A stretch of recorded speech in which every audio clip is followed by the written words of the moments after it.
I visited Nepal's Kathmandu Valley in early December 2024. It was my first visit to Nepal and truly unforgettable. All what I saw is in this video. Leaving beautiful Goa.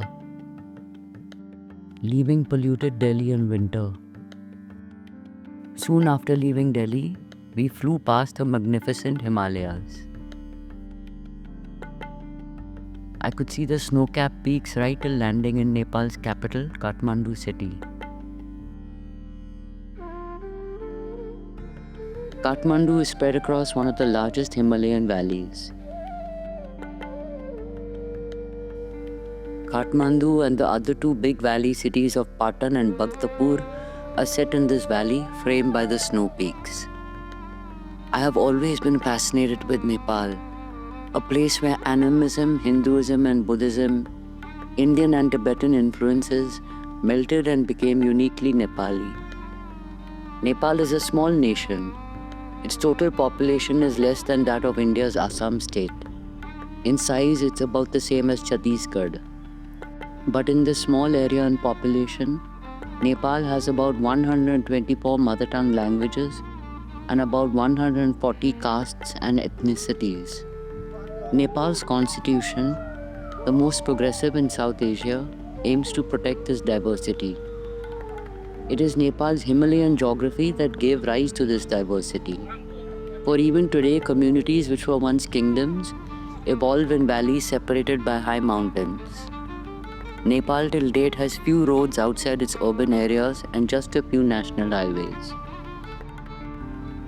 In such a forbidding landscape, it is the dynasties that rule the wealthy and expansive Kathmandu Valley that dominate what history of Nepal has been recorded. It is their monuments in the heritage-rich cities of Kathmandu, Patan and Bhaktapur that I visited in Nepal. What we see are traces from the Licchavi period, the Thakuri dynasty, the Malla dynasty, the Shah period, and also palaces of the dynastic Rana prime ministers who ruled in the name of the Shah kings from 1847 to 1951, when, with the help of India, the Shah kings began to rule again. Of all these dynasties, the most numerous and most remarkable monuments in all three cities date to the Malla era. The whole of the Kathmandu Valley can be viewed from the vantage points like this Kathmandu skywalk where I am, and in the hills like Chandragiri around. Always in the backdrop of the Kathmandu Valley, visible from the royal squares in all three cities, are the snowy peaks of the Langtang Himal.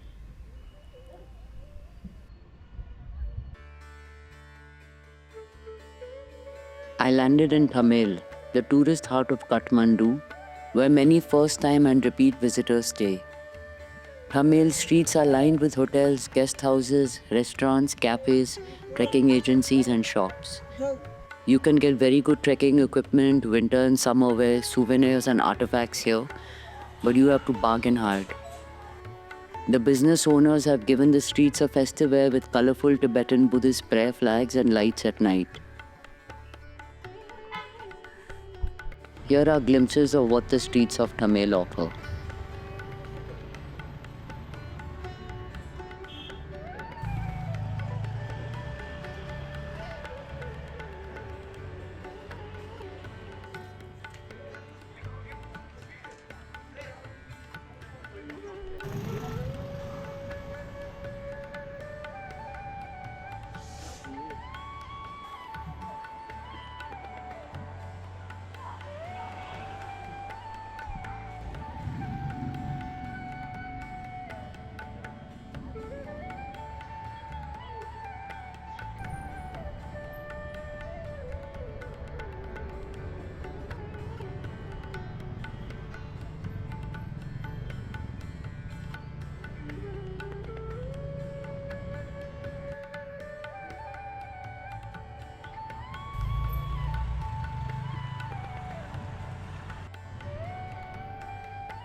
Everywhere you go in Thamel and elsewhere in the Kathmandu Valley, The Buddha's eyes seem to be always watching.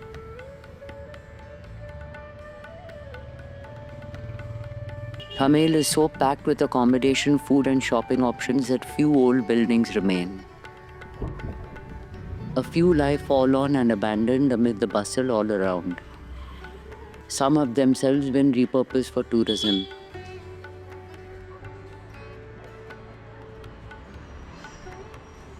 Among the old Thamel buildings which survive, the most important is this Newar Buddhist monastery. Bikramshila Mahavihar, dating to the Licchavi period, is also called Bhagwan Bahal or Dharmadhatu Mahavihar. In the Newar language, it is called Tha Baha or Tha Bahil. The area that spread around Tha Bahil became corrupted over time as Thamel. Tha Baha was undergoing renovation at the time I visited. I did manage to see the Kwapa Diya or main deity of the Vihara, Akshobhya Buddha, who was placed in a side shrine during renovation. Chusya Bel or Gunakara Vihara in Jyatyan Thamel is one of the finest surviving Newar Buddhist monasteries in old Kathmandu, but was closed when I visited.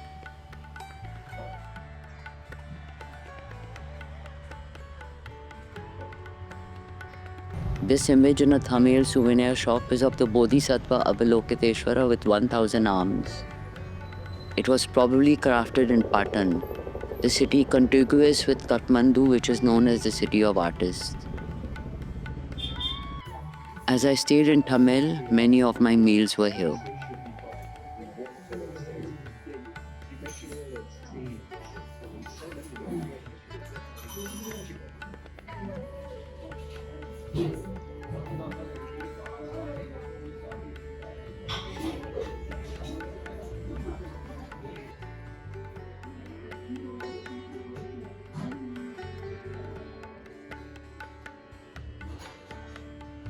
Even in winter, while the rest of Kathmandu has gone to bed, Thamel stays awake late into the night.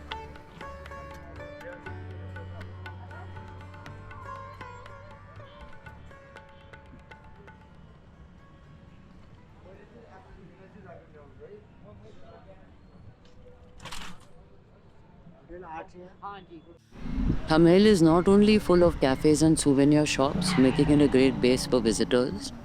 It is also a reasonable walking distance from Kathmandu's grand Darbar Square, with its many monuments. As we arrive at Darbar Square from the Thamel side, the first monument we see is the Maju Dega or Maju Dewal Temple. Climbing its steps will give you a view of most of Darbar Square, so it's a great place to start.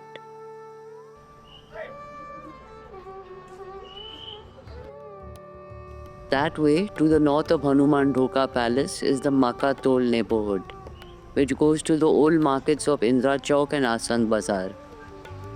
The Maju Dewal is in the southern Maru Tol neighborhood side of Darbar Square, where we will start, on the eastern side of Kathmandu's famous Hanuman Dhoka Palace.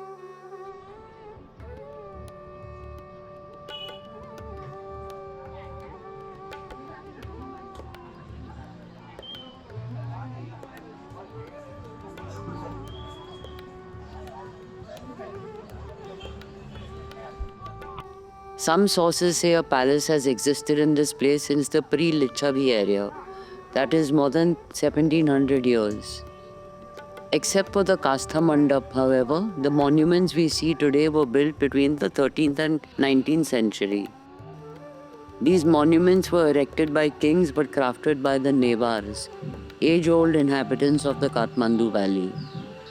Some historians say the name Nepal is a corruption of Newar. The Newars of Kathmandu are renowned from the Indian subcontinent all the way to Beijing for their fine architecture and craftsmanship, the best examples of which we see in the living temples and monuments across the Kathmandu Valley. In Kathmandu, the largest cluster of these are in the Darbar Square.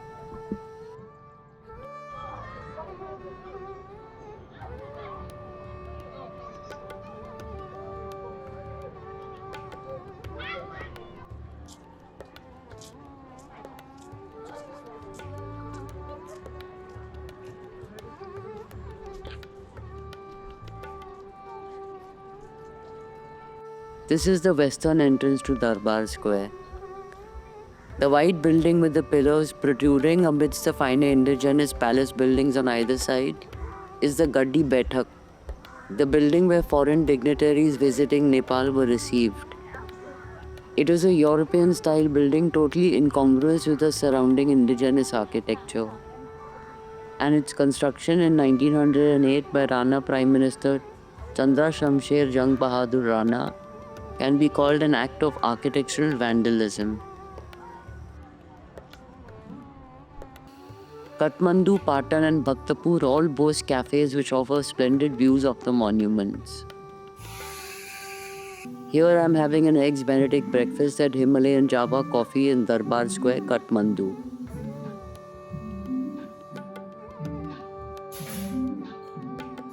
The cafe is located on the Joche Tol, unfortunately called Freak Street by Western tourists. This is because hippies used to stay in the cheap lodges here in the 70s, a couple of whom were murdered by Charles Sobraj.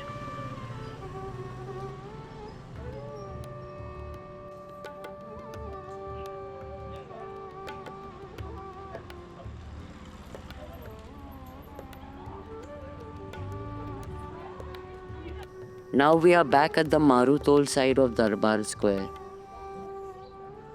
Here stands the Kumari Che. This beautiful Vihara was constructed by King Jayaprakash Malla in 1757 for the most well-known of the living goddesses or Kumaris in the Kathmandu Valley. This Kumari was associated with the royal family of Kathmandu across dynasties before Nepal became a republic. The Kumari who lives in this Kumari Che is a pre-Western girl from the Shakya Nevar Buddhist caste. Devotees and tourists both come here hoping for a glimpse of the Kumari. She alone may look out from that golden window. She is considered a living avatar of goddess Taleju, the deity of the erstwhile kings of Nepal, and she is worshipped by both Hindus and Buddhists. Goddess Taleju is none other than Tulja Bhavani of Tuljapur in Maharashtra in India. Because the Kumari Che is a living shrine in continuous occupation for over 250 years, it is beautifully preserved.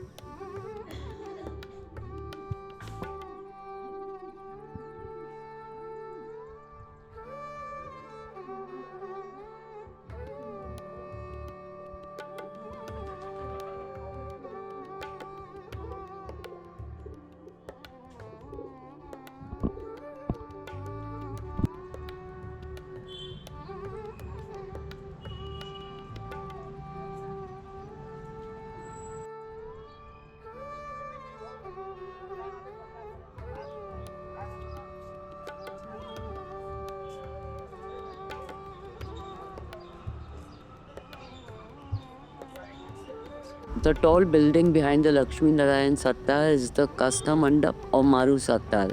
The Maru Toll, where the Kastha Mandap is located, is a market square surrounded by sattals or rest houses.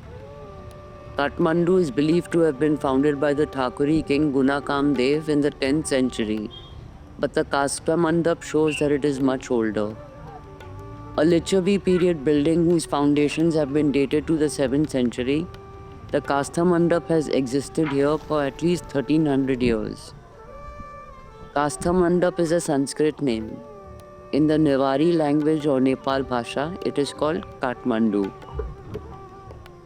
Believed to have been built from a single tree and standing on the old route to Lhasa, it was for long a rest stop for pilgrims and traders. It is important to many communities including Newars and followers of Sri Gorakhnath. The Kastha Mandap collapsed in the Gorkha earthquake of April 2015 and was painstakingly rebuilt in consultation with the communities who participate in its centuries-old rituals. The reconstruction was completed in 2021, but the Kastha Mandap was still closed when I visited.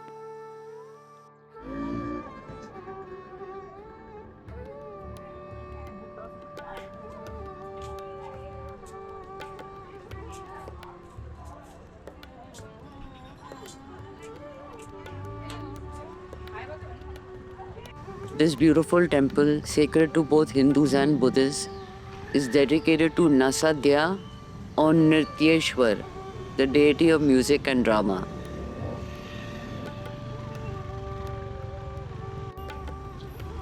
This rest house is believed to have been built with wood left over after the Kasta Mandap was built. Now we will go to the northern side of Darbar Square towards Makhatol.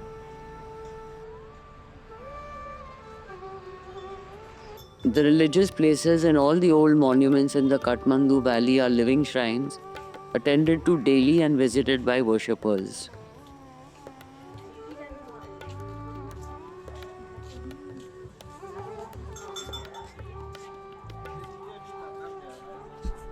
The area of Hanuman Dhoka Darbar Square was earlier known as Laiku Pui, or the Palace Quarter. A palace existed here before the complex came to be named Hanuman Dhoka, after Pratap Malla installed his image of the deity Hanuman on the northern side next to the palace entry gate or Dhoka. Pratap Malla built large parts of the presently existing palace complex, including numerous temples around the Hanuman Dhoka Darbar Square. Other kings also added to the palace over the years, including the last dynasty, the Shahs.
This towering statue of Kal Bhairav, the wrathful aspect of Lord Shiva, is a Licchavi period construction of undated origin.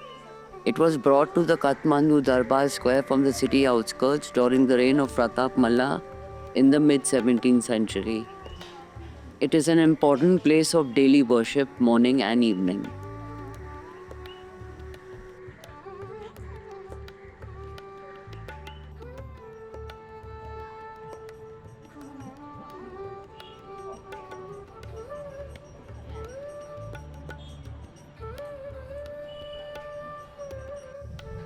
This is the towering Taleju temple, the royal deity.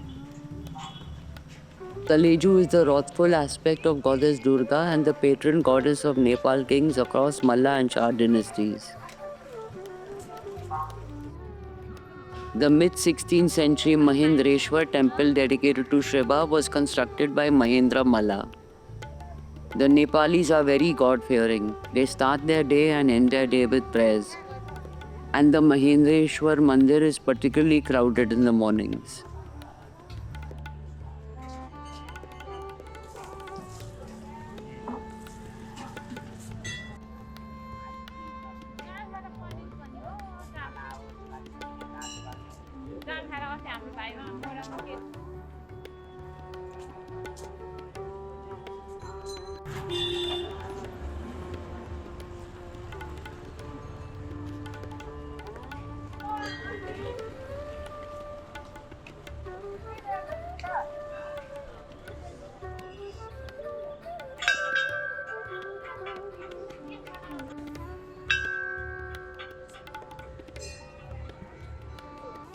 Om Namah Shivaya.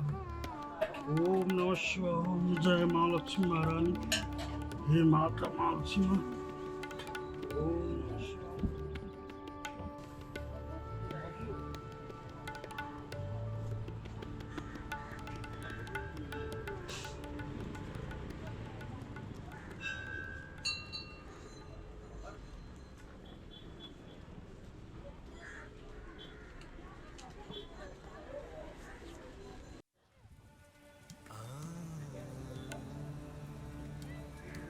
In the evening, we are back at the Maju Deval to see Darbar Square when it is even more lively.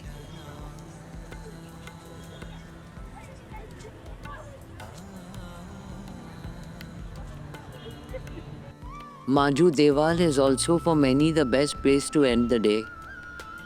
Kathmanduites gather to chill around the monuments. In the distance is the snowy Langtang Himalaya.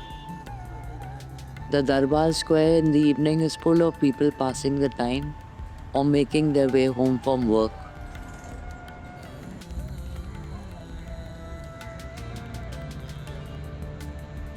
And as always, many pause for prayer at the end of the day. The shrines of Kal Bhairav and Shwet Bhairav are particularly crowded with worshippers in the evening.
People stop to buy flowers to offer the gods from the flower sellers at the Lakshmi Narayan Satal near the Kasta Mandap. They offer sweets, marigolds and Nepal's beautiful red poinsettia flowers. The busiest shrine of all is that of Ashok Vinayak, a 10th century Ganesh temple just north of the Kasta Mandap.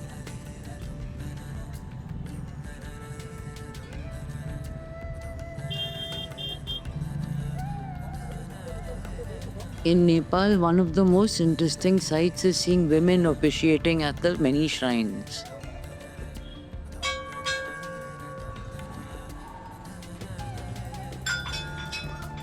As it gets dark, one's thoughts turn to dinner. In Kathmandu's heritage zone, a must-try is a traditional Newar meal.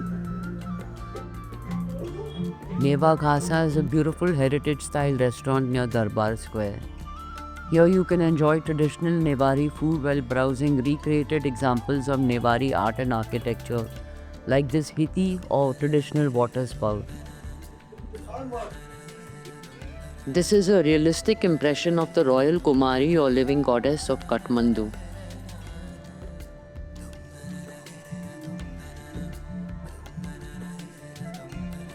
In many places in the valley, I saw photos of the late King Birendra and Queen Aishwarya.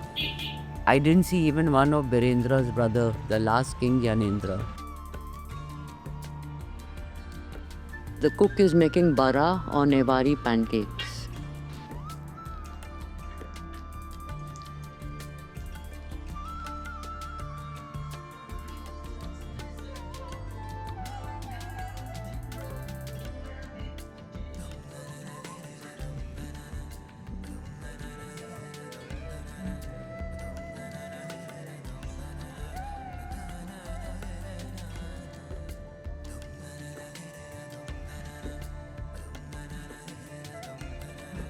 Neva Ghasa and the cafes of Thamel are on the expensive side.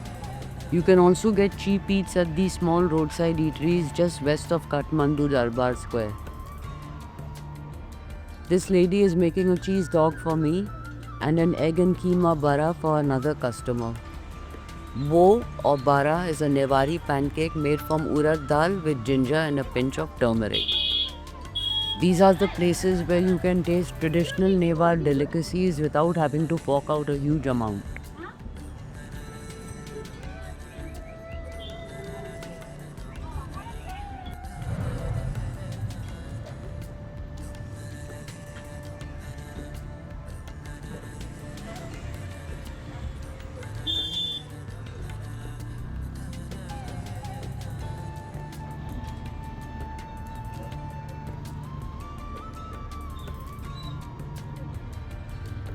The cheese dog was super delicious.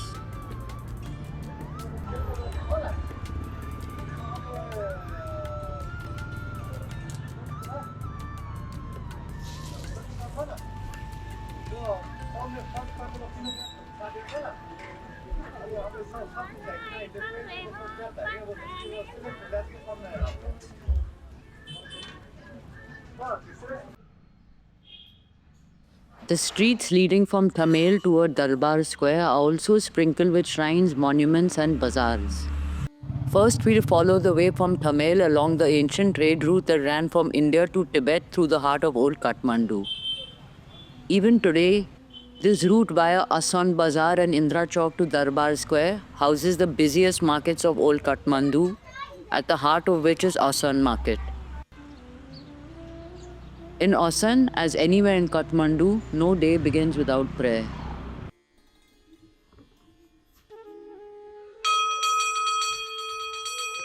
Walking toward Asan in the wee hours, all around are the sounds of temple bells and the aroma of incense.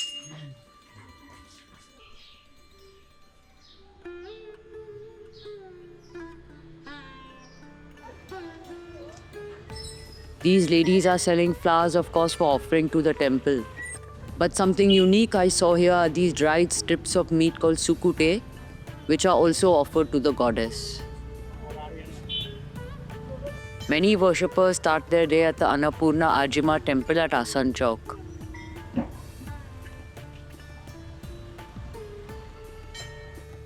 Annapurna Ajima is worshipped as the provider of plentiful food grains.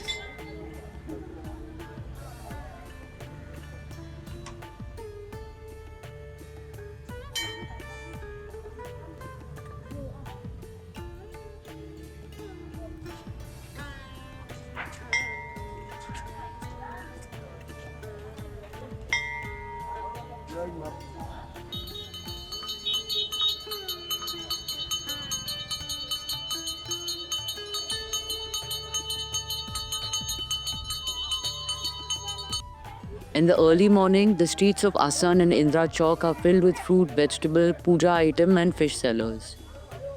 They pack up and clear the streets when the shops open for the day. After that, the streets are crowded till nightfall.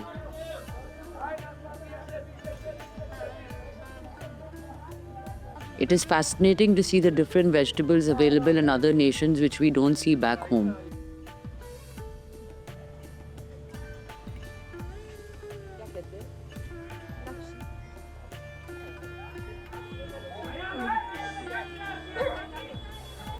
These dried fish are also for offering to the goddess.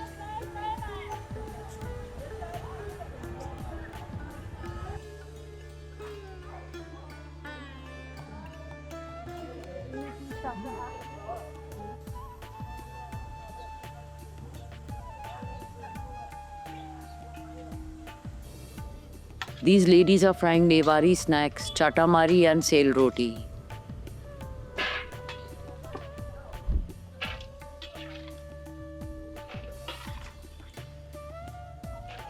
I had a sale roti for breakfast. It cost only about 10 Indian rupees. In Assam, always remember to look up also. There are so many gorgeous old buildings all around.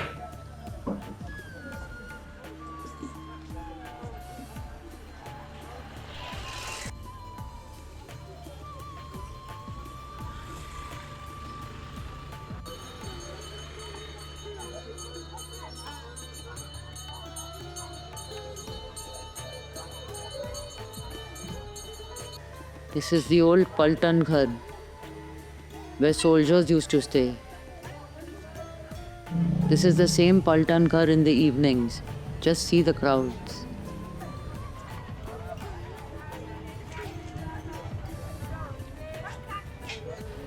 Assam looks completely different once the shops are open.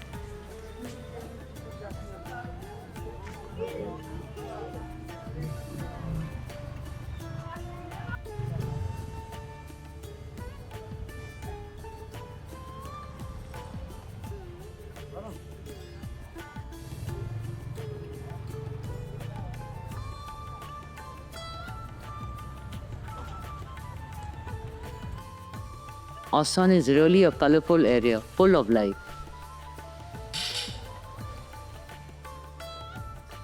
Assam and Indra Chowk are the places to come for traditional Nepali outfits, like Dara Suruwal and Tibetan clothes.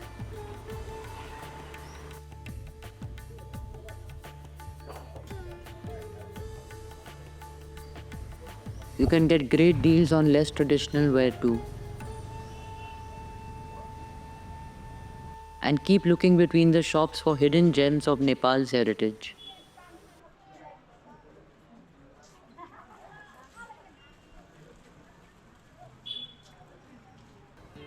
Seto Machendranath, one of the most important divinities in Nepal, is housed in the splendid Jan Bahel Newar Buddhist Vihara in Kel Tol between Assam and Indra Chowk.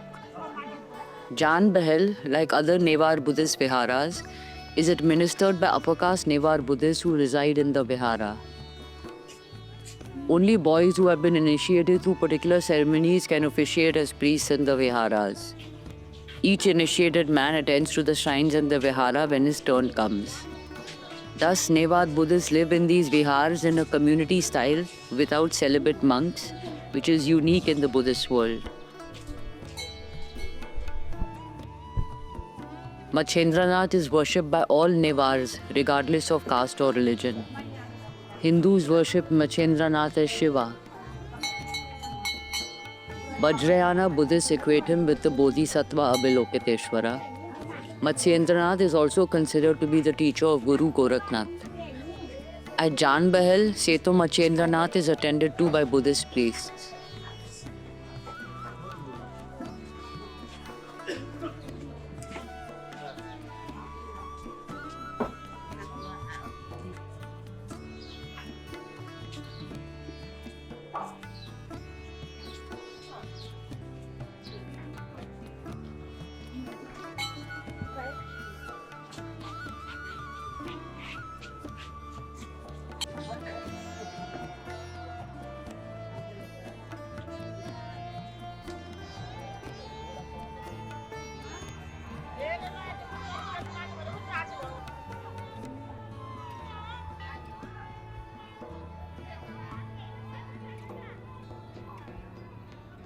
Indra Chowk is the location for the annual Indra Yatra festival and one of the biggest shopping centers of old Kathmandu.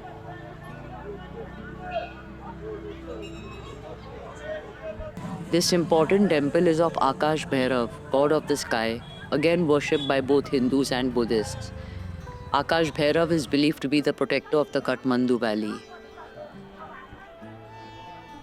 Indra Chowk is in a straight line from Asan Chowk and Jan Bahel towards Darbar Square. Indra Chowk was easier to see in the morning before the shops opened. When I came later, the streets were so packed I could hardly film anything. but whether morning or evening, it was a really colorful place.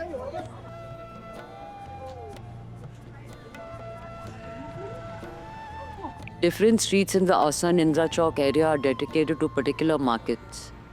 Some that I saw were the Pote Bazaar or Beads Market at Indra Chowk.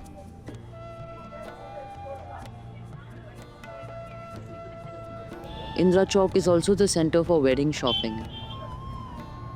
So you can get really colorful clothes here. Nepalis like the color red, just like Goans.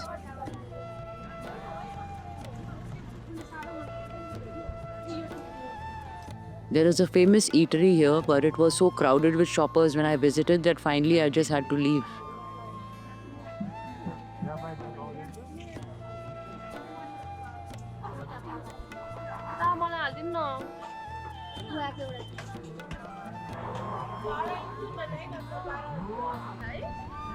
Shopping at Asan or Indra Chowk is cheaper than in Thamel, but you still have to bargain.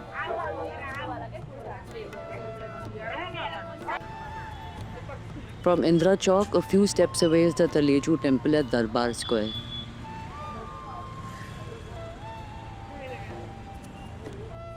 Here are a few of the more notable monuments in other lanes between Thamel and Darbar Square.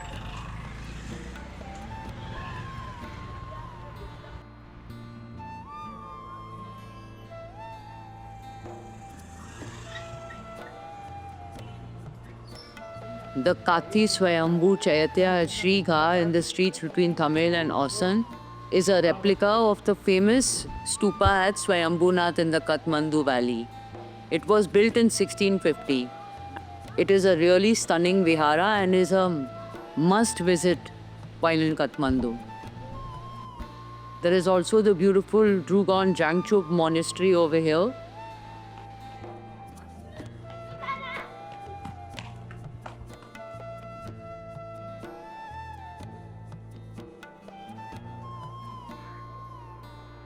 Shiga is another place where you can observe life as lived by Nevars community styled in their Viharas.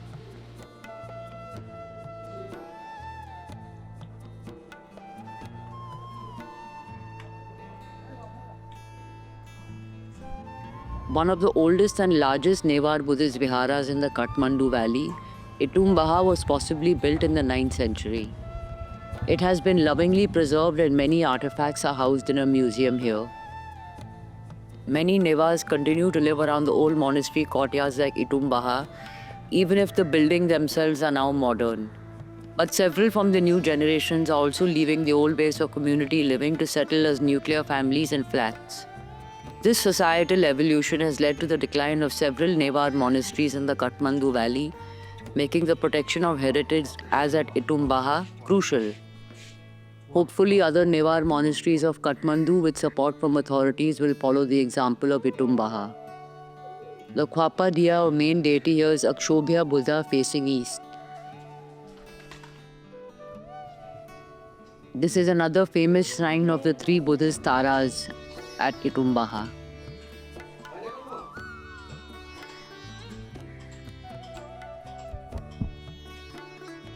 Bhaskar Kirti Mahavihara or Yatka Baha is an impressive Nevar Buddhist Vihara at Yatka Toll, close to Kathmandu Darbar Square. While the residences in this Vihara are now modern buildings, the main shrine of Shakyamuni Buddha is very well preserved. It looks more striking amidst the newer buildings. You can also see traces of the Viharas past in some of the residential buildings.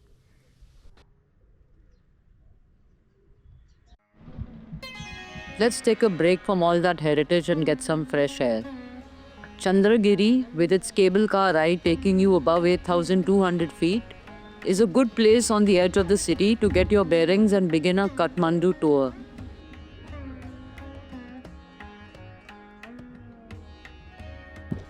As you climb up the hill in the cable car, the great Himalayan peaks appear and stretch across the sky. It is a truly breathtaking place and cannot be missed when in Kathmandu.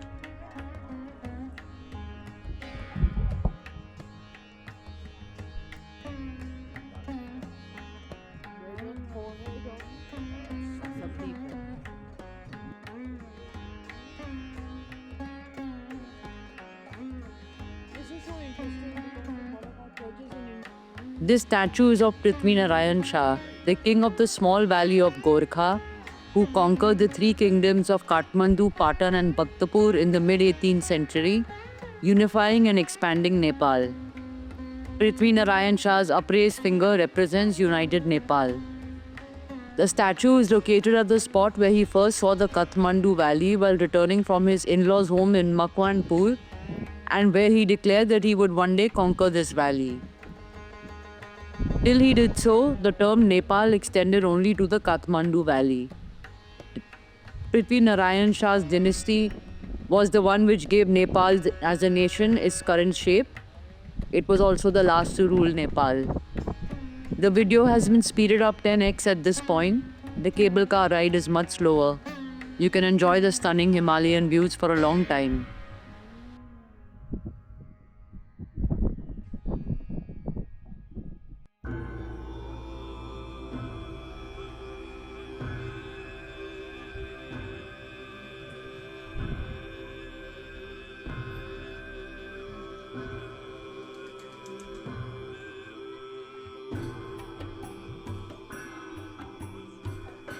According to the Swayambhu Purana, it is believed that the Bodhisattva Manjushri cut the Chobar Gorge in southwest Kathmandu, from where the water of a primordial lake drained out, creating the valley.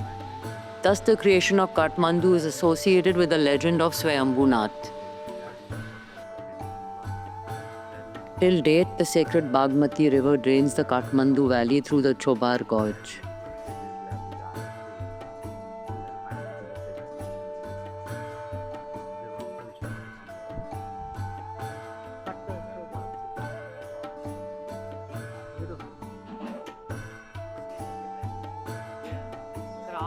Craftsmanship is very impressive.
कतिवटा लान्छे साल्नु भएन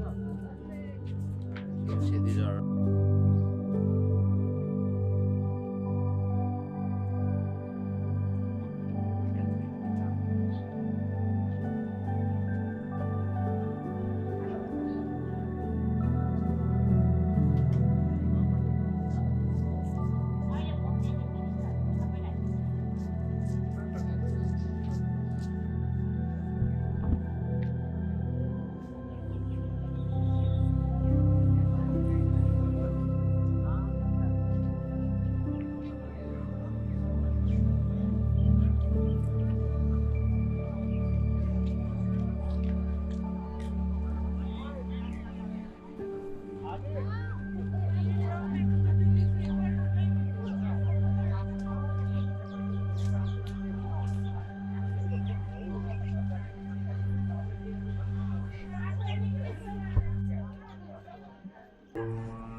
Of the three cities in the Kathmandu Valley, I found Patan to be the most beautiful. It is the most Buddhist in nature among the three cities and was once a major Buddhist center with hundreds of monasteries. Over 140 Buddhist Viharas still stand in Patan, and we will visit a few in this video. Patan is also called Lalitpur, the city of artisans. And many of the statues and artworks we have seen in monuments all over the Kathmandu Valley were crafted in Patan. Nepal has created one of the best museums in Asia in Patan's Darbar Square. The Patan Darbar is so beautifully preserved in the Patan Museum that neither words nor any camera can do it justice. So feast your eyes without further commentary. Wherever possible, captions are provided.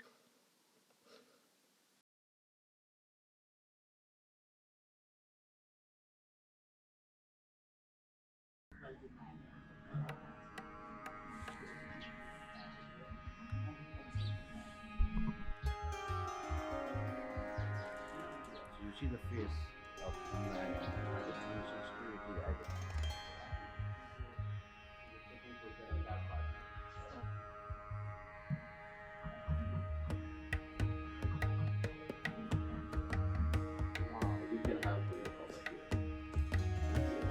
That is why in some part of the world this thick common name happens.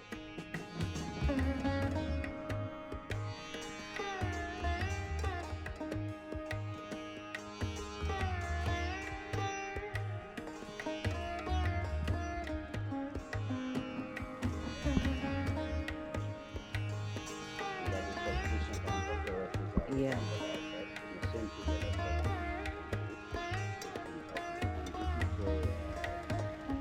This reservoir water was specifically for firefighting and some other uses. So the regular routine of the royal family was to take a shower there.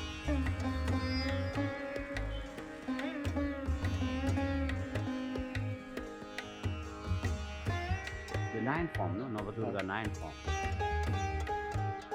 There is like Chandraghanta, and they use different names.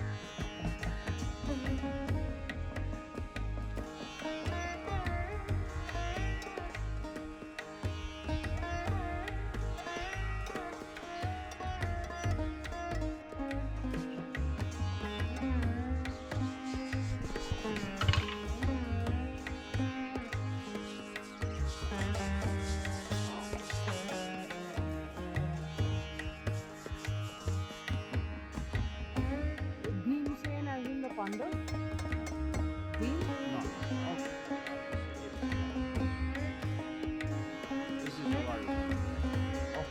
Like generally the kingdom. So that is why it is called one of the oldest city in the valley of Kathmandu. Because having this water point indicates that there was a human living.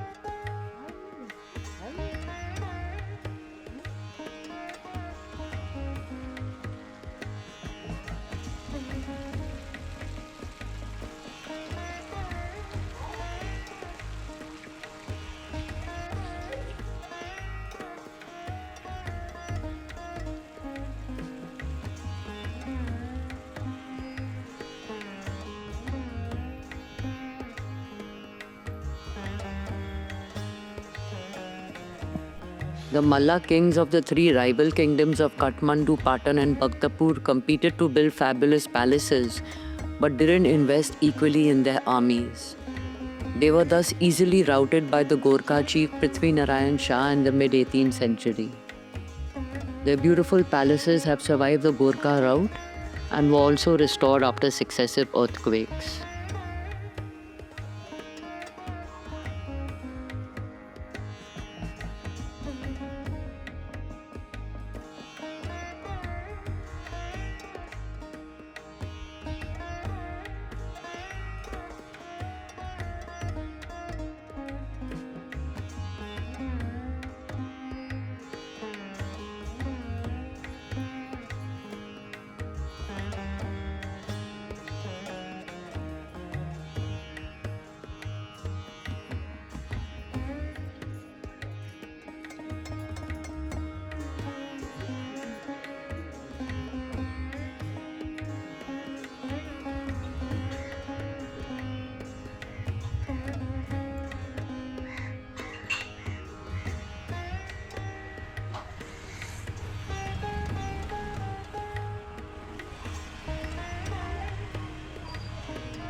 survive, but still, I mean, still be safe.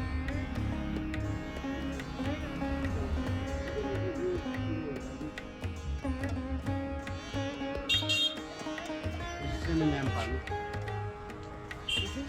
This statue was in.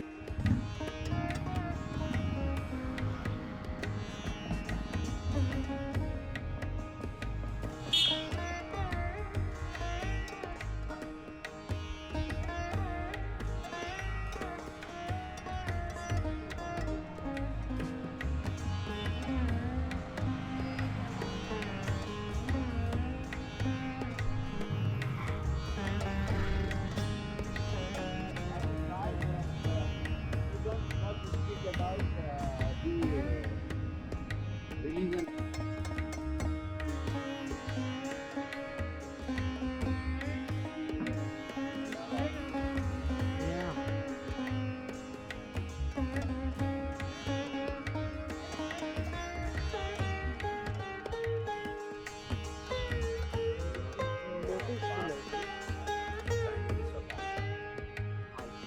For us, it's fast, of course.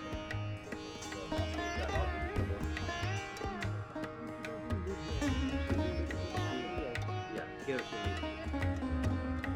in Kathmandu. So we all were coming from used to be there with village. Some form of yeah. Wow.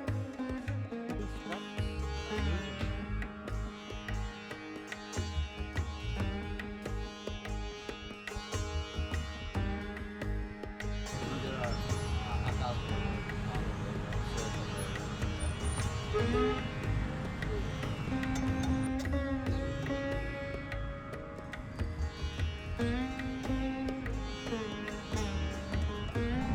and they can just replace with you. Wow. This is Kumbheshwar.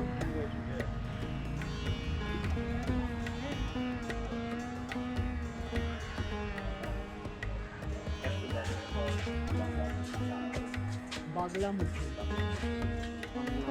Stories of love.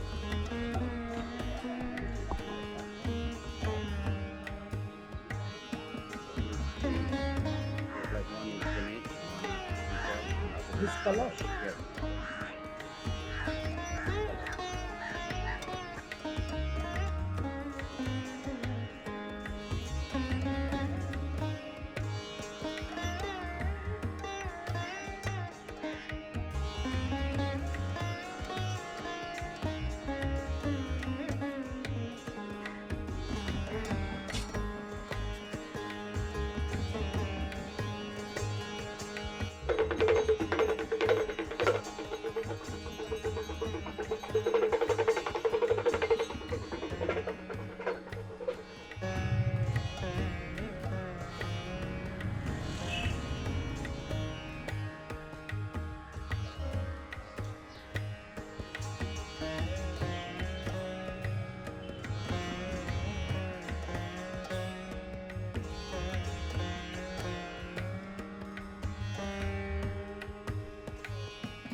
Just as I did, it is important to take along a knowledgeable guide to get the best out of your visit to Patan.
And suddenly this guy came and the wife was like, wow.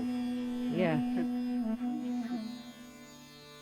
Also that no, actually.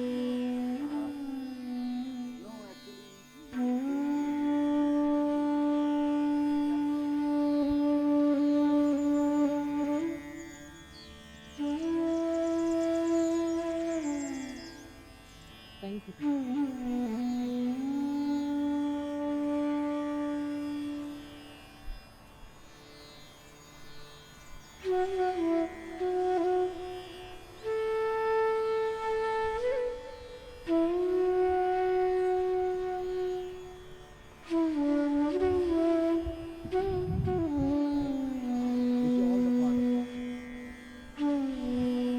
The Nagarkot was is also the part of it in terms of distance.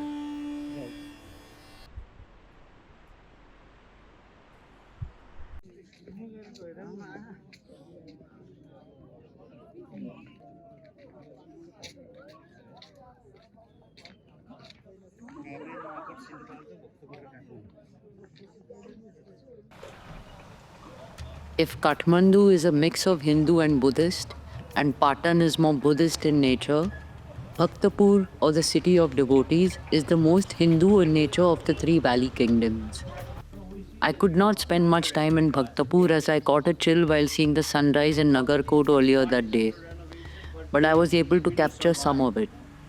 Here follow some glimpses of Bhaktapur with captions. Some of my friends say that they found Bhaktapur to be the most beautiful of the three cities.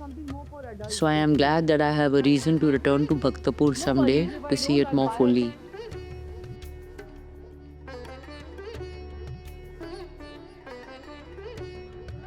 This is from early 15th century.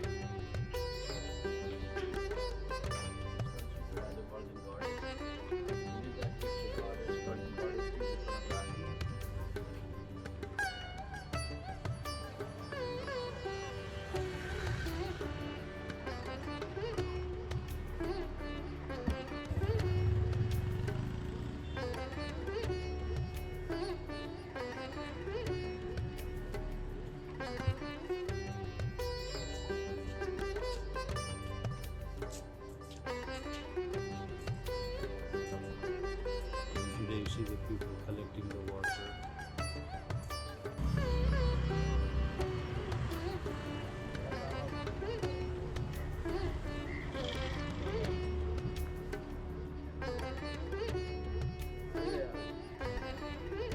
They are always on the first floor, not in a town.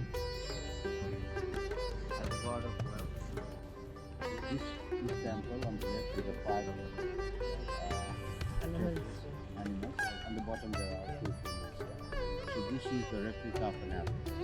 Nathapur is in a 5-story pattern.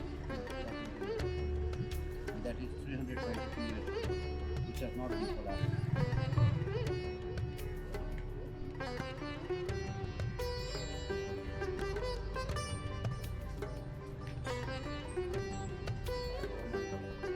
British architecture, this was built after 1934 as well. Before that it was also in a same traditional housing architecture, Nawari architecture like this. Now the government has approached to UNESCO if they can permit them to give the old design as they have present pictures as evidence. And that part, after that gate, is called 55 window tower.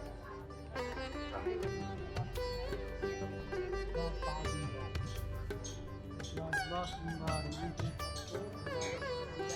Right now, we are doing that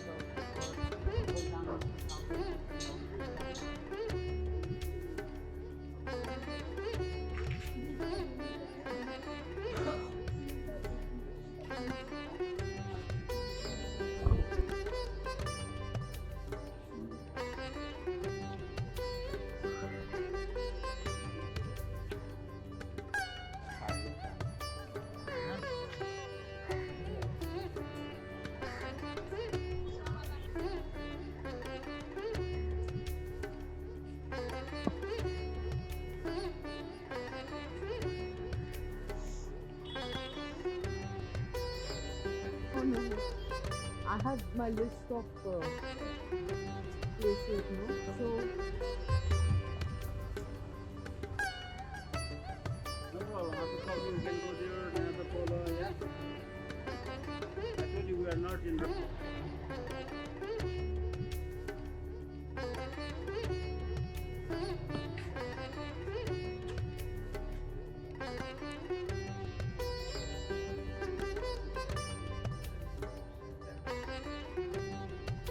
So huge. Oh yeah, that one was huge. It's also very big.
I briefly visited a Tibetan Buddhist monastery at Pharping in southwest Kathmandu.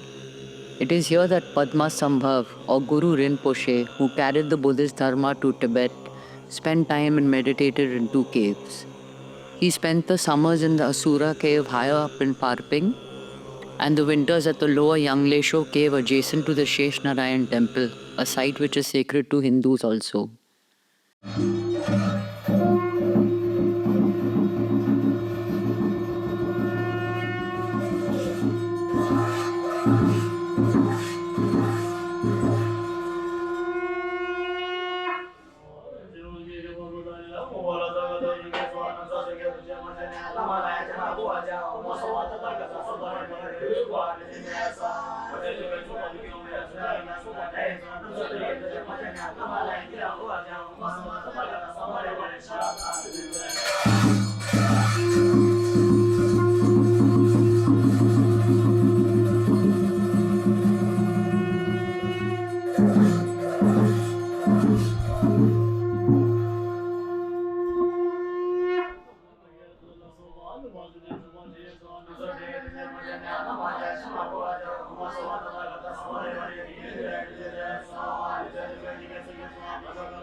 These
are in the 4 different directions.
This is the Chobar Gorge, legendarily cut by Manjushri, as we discovered at Swayambhunath.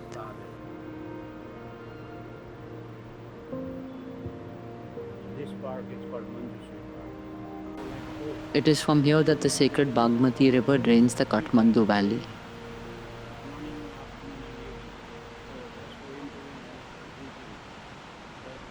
Of course, Kathmandu wears its heritage proudly, but also has all the trappings of a modern South Asian capital. We will end this video with a few places in modern Kathmandu, starting at this point where old and new Kathmandu meet, where the road from Asan Chowk meets the modern Kantipat. This is the famous Narayan Hithi Palace at the end of Darbar Marg, site of the former royal residence and also where the Crown Prince Dipendra allegedly shot his parents King Birendra and Queen Aishwarya, his siblings and other relatives. As even autopsies were not performed on the bodies, it is perhaps unsurprising that many Nepalis I met had no faith in that official line of the investigation. The last King Gyanendra, Birendra's brother, tried to turn democratic Nepal into an autocracy again. But the people of Nepal rose up and reclaimed their nation, which is today a republic. What an inspiring people, what an inspiring country. Kantipat and the equally grand Darbar Marg are lined with grand government buildings set in old Rana palaces, modern stores and public parks.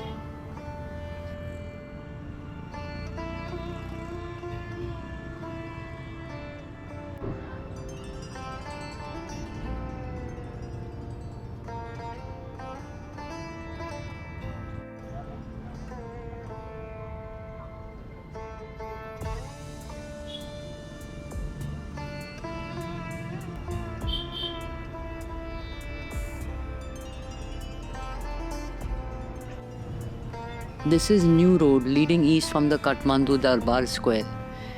It links old and new Kathmandu. It's a crowded shopping district, something like Delhi's Connaught Place and Goa's 18 June Road.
पैसा भयो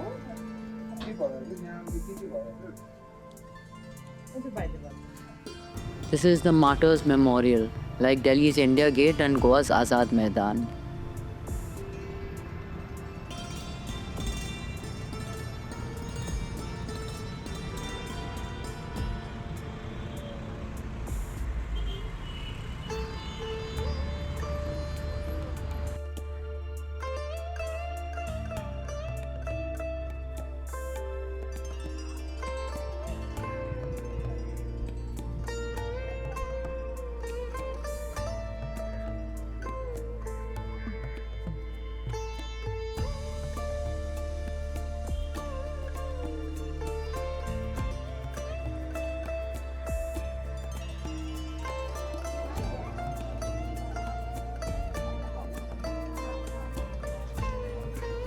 I came to the Saturday market to spend my remaining Nepali rupees on gifts for friends and family. It was a lovely market with fabulous food but very crowded.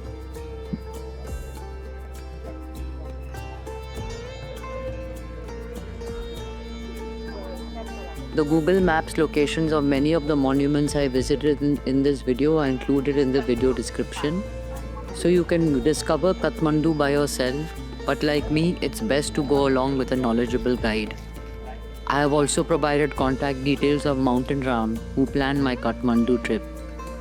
If you have not visited Nepal, it is a must visit. Here, modernity and antiquity sit comfortably side by side. And in South Asia, when it comes to democratic values, Nepal shows that size doesn't matter.